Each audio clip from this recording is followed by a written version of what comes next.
At Relentless Digital, we believe in breaking barriers and driving innovation. That's why we are extremely proud to sponsor the Power Women of the Trades podcast, supporting the voices and success of women in the home service industry. Together, we're creating a future where talent shines, regardless of gender, and diversity thrives. Join our journey at relentless-digital.com and always be relentless in your pursuit of excellence. This episode of Power Women of the Trades is also brought to you by Forrest Perry of Forrest Perry Digital Marketing. Want to generate more leads for your service business? Trust his team to deliver quality new customer leads and protect your brand online. Check out perrymarketing.com today. Hello everyone. We want to give a quick shout out to our amazing partner, Rilla, the game changer in the home service industry. Rilla's virtual ride-along software means no more physical ride-alongs. With Rilla, you can coach your team virtually 100 times faster and boost your close sale rates like never before. Don't miss out. Join the movement today and watch your sales soar. Visit rilla.com/PWT to learn more. Welcome to Power Women of the Trades podcast. This show is all about breaking barriers and changing the game. Our guests will feature some of today's most successful female entrepreneurs and other advocates of our industry as well. Because if there's one thing we know for sure, female-led entrepreneurship drives change on multiple levels. We want to empower women in the trade industry like you so you can maximize your potential, stay balanced, achieve long-term success, and claim ownership over your life. Let's get started. Welcome back to another episode of Power Women of the Trades with Cassie and Heather. Today we have Angie Breedlove, who is the founder and executive director of Women of Warranty. Hey, Angie, how are you? I'm good. How are you? Yeah, for sure. So tell us about Women of Warranty. This is new to me. I haven't heard. Yeah. Well, you're like, I haven't heard of you. We are new, so doesn't surprise me. It's been about 2.5 years since we started, and actually came about. There's a large warranty industry conference there's two actually. One is ASTI, which is for the appliance service company. So I do a lot of talking there on females in trades, where they find scholarships, just promoting the trade there. But the other conference is for what you would call influencers in the industry. So like myself coming up, I've done every job in the warranty industry. You don't see a whole lot of females in there. So, I have a saying, if you don't have a seat at the table. So a Women of Warranty focuses on that administrative influencer, hopefully executive level, and, businesses and corporations. So what experience? How did you get into this space? What the beginning of your career? Yeah. Well, funny story. So I grew up in Southeast Tennessee, and I graduated high school at 18, and, we were expected to get out and get a job. And so didn't go to college. And, back then, if you weren't married before you were 20, something was wrong with you. And so I got married, I had a kid, went to work at our plant in our town called Maytag. So there was a picking plant in our town, and their warranty office was there in that town. So I went to work for them, and the lowest job you do in warranty is pay a claim. So you pick it up and you go, yep, it's good, and you hit enter. So those were the first jobs I did. But I like you asked me that because it's something I reflect on, Heather. So I'd only been in there at Maytag for a few years, and my little sassy self is 24. And I walk into HR and want to know what my career path is. Do you ever see that, Cassie? I hear that all the time. What's my career path? So I did. I went in. I said, what's my career path? And he goes, well, what do you want to do? I don't know. And he goes, then I don't know what your career path is. I was like, Oh, yeah, that makes sense. So he said, I'll tell you what, there are a lot of jobs in the warranty industry in general. He said it's almost like a little petri dish, of business in general. You've got operations, logistics, labor, call center, product, finance, I was like, well, that makes sense. And he said, so why don't you do every job in warranty and keep every 2 years, 3 years, switch job and do something different. And then you can see what you like, what you don't like. And I was like, okay, that actually makes sense, So that's what I did. I spent the next, probably 12 years doing literally every job in warranty administration, I ran call centers, I've wrote service manuals. Anybody out there fixing appliances, you can blame me. I'm still shocked. No, they let me do that. But I did warehousing and you just name it. And I've done it. And So from that beginning position, how did your career grow from there? Because it looks like eventually you became the vice president at Assurance. so, to your point, doing all of those different things, Maytag stood up a new division called All Brand Service. So I was running that division. And Lowe's Home Improvement came to me and recruited me because they wanted to start a service division. And I was one of the people the recruiter found. So Whirlpool had just bought Maytag. They're up in Michigan. So it was Michigan or North Carolina. So I took Lowe's in North Carolina, where I live now. I was at Lowe's for about 15 years. And when I left there, I was vice president of sales and service there. And then I went to Assurant, as you saw the VP there. But all of that, I still say, is because of the foundation of doing every flipping job. Yeah, for sure. So then through that,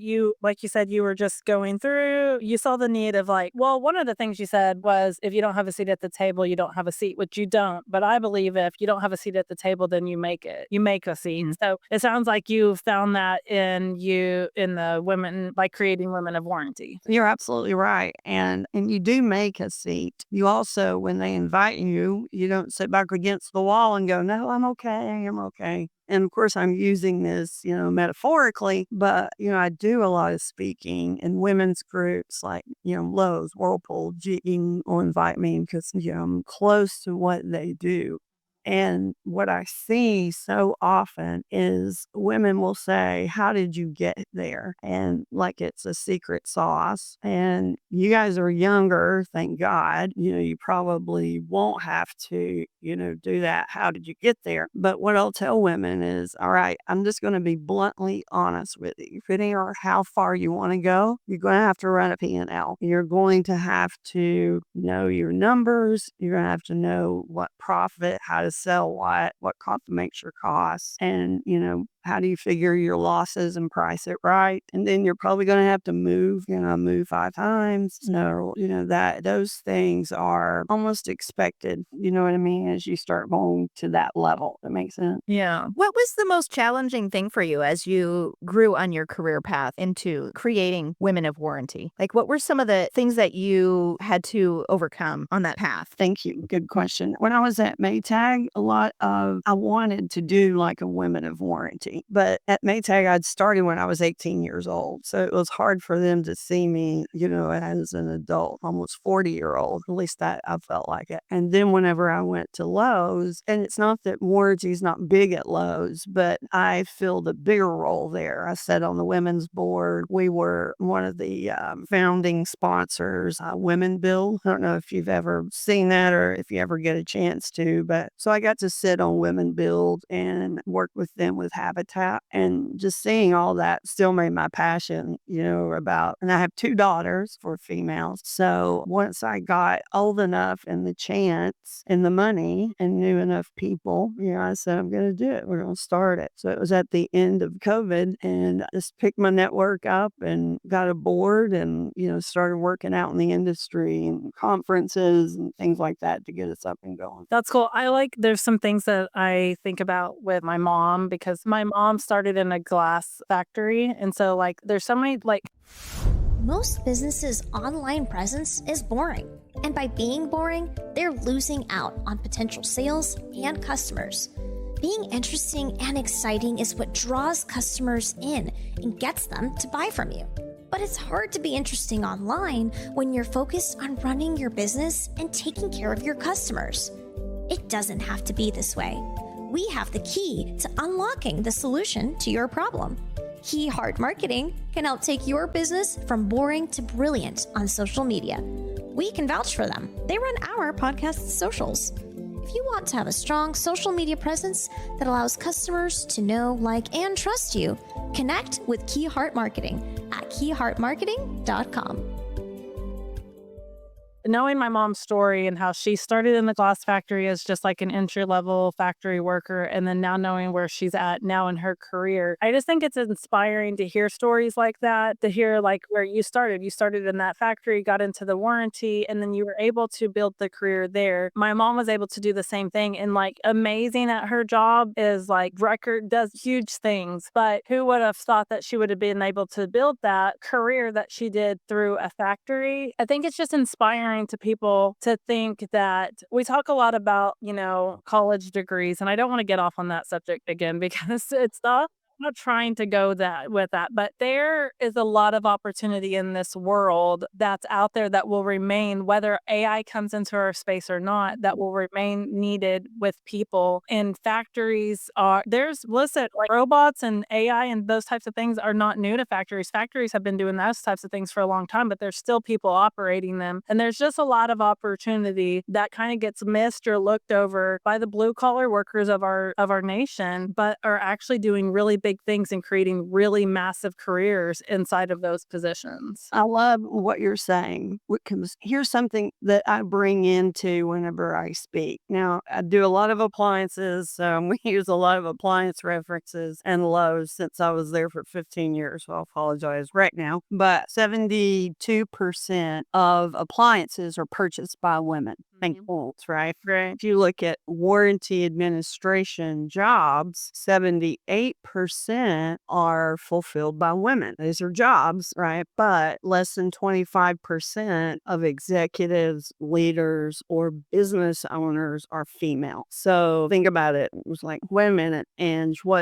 is your math wrong? And it could be, at times, but it's not. Women are in the call center. They're paying claims. They are, doing administrative work. They're, running down complaints, things like that. They're not moving up into decision-making roles. So that's what we want to change. Yeah. And I think that the groups like yours and the groups like that we see in our space a lot as well are trying to change that, but it takes an adaptation of I can say, for example, in my own personal company, I know that that's not the truth, right? That's not how that goes anymore in my company. But I know that the other 10 companies that are trying to be like us down the road, that's not their story. That what you're saying is exactly what's happening. They're not executive level positions being offered to women. Yes. I thought, Heather, were you going to say something to that note? Yeah, I was just going to say, that I think that the mission of this podcast is to bridge that gap and to find,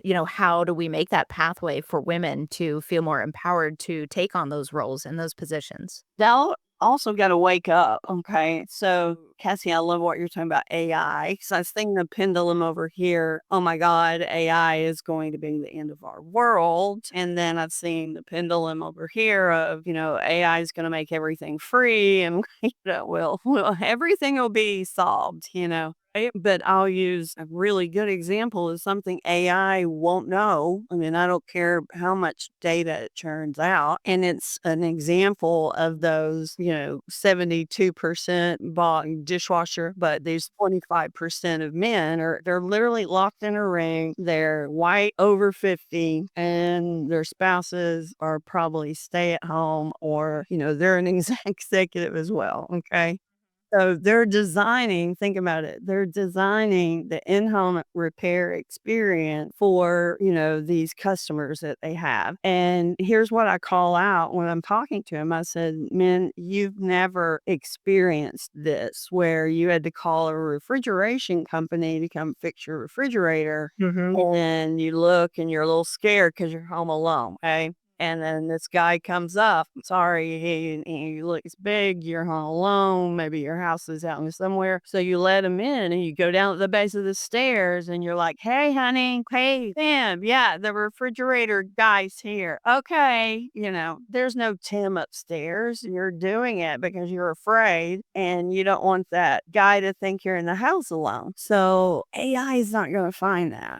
This is what I mean by our human element will have to stay there. Yeah, for sure. The connection, for sure. So what is your goal for Women of Warranty? What is the goal, like your long-term goal, and continuing to build the organization? We're up to almost 2,000 members, newsletter members. And my goal this year is we want to, because everything's free, we want to keep it free. So working in our industry is start sponsorships. So I've been working with Whirlpool and GE and just Shurion, anybody you can imagine in the warranty industry. www.womenofwarranty.com. By the way, but we want to keep it free. And then our goal for by the end of this year have conference in place. And we have on the schedule 10 of these 4-hour warranty 101 workshops. So going into these companies and teaching females, their claims agents, call center agents, why they do what they do, what math they need, administrative skills. But when a woman owns the company, then I'll feel like I did something. That's awesome. Well, I'm glad to hear all of the great things that you're doing in the warranty space. I know just thinking about what we do in our warranty, my wheels are kind of spinning on the connections that we could make within our own company and then our own industry specific warranty companies that whether you have them or not now would be a great for us to connect you with. But we love hearing stories like this. We love talking to people who are doing the work to change the narratives in each organization. And we thank you for taking time to hang out with us today. We will make sure to include in our show notes how to contact you. We'll get that in there and get that on for you. And we'd love to catch up with you sometime and can't wait to see how Women of Warranty grows in the next year. Yeah. Thank you. One thing I will say as I leave is anyone that's listening, jobs, positions they need filled, you'll just tag us. We'll put them in a newsletter. We don't advertise or anything else, but we'll just turn it over for you in the repost. Awesome. And get a bigger audience. Whatever. Awesome. Well, we will make sure to include that in the show notes also. So, thank you, Angie. Thank you. Have a great day. This has been Power Women of the Trades. Like what you hear so far? Leave us a review in Apple and make sure to listen to our other episodes wherever you enjoy listening to your podcasts. Thanks for listening, and we'll catch you on the next one.